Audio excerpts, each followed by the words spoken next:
ផ្លាកសញ្ញានេះយើងច្រើនតែឃើញនៅតាមអាផាតធឺរបស់គេឬក៏កន្លែងផ្ទះឲ្យគេអញ្ចឹងណាអញ្ចឹងគេថាអ៊ុនចនចាជួយសាហាងអ៊ុនចនចាអ្នកបើកបរជួយមានន័យថាប្រុងប្រយ័ត្នប្រយែងសាហាងគឺមេត្រាឬក៏ការណែនាំអ្វីមួយទី1 kilo ine sukto junsu មានថាគោរព sukto គឺលបឿន iha ក្រោមស្អីគេ10គីឡូអញ្ចឹងបើកបរឃើញកន្លែងហ្នឹងគឺបើកយឺតទៅបងប្អូនកុំឲ្យនៅក្រោម10គីឡូទៅហើយទី2ហេងចាអាន់ចនកូរី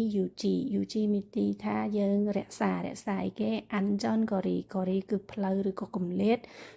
អីគេអាន់ចនគឺសុវត្ថិភាពព្រោះហេងចាគឺអ្នកឬក៏មនុស្សព្រោះហេងគឺដើរណាអញ្ចឹងរវាងអ្នកដើរជាមួយយើងហ្នឹងគឺយើងគម្លាតគ្នាផងទៅ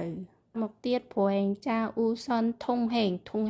មានន័យថាឆ្លងកាត់អ៊ូសនជាដំបងអីគេអ្នកឆ្លងកាត់យើងត្រូវឲ្យគេអីគេ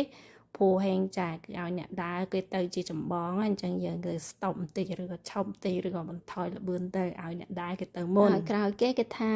អរីនីធុងហាក់បើសឺអ៊ូសនជាដំបងធុងហាក់ចម្បងជាធុងហាក់បើសឺនេះថាឡានក្រុងសម្រាប់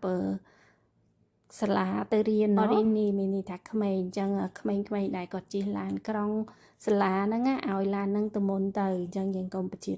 អីគេចាបងប្អូនត្រូវចាំចំណុចទាំងអស់នេះទៅពេលយើងមានកំហុសអីគឺយើងអត់សូវខុសទេបងប្អូននៅពេលដែលមានបញ្ហាអីមួយណាបើយើងអត់គ្រប់ការណែនាំអត់អីចឹងពេលមានបញ្ហាអីយើងកាន់តែខុសច្រើន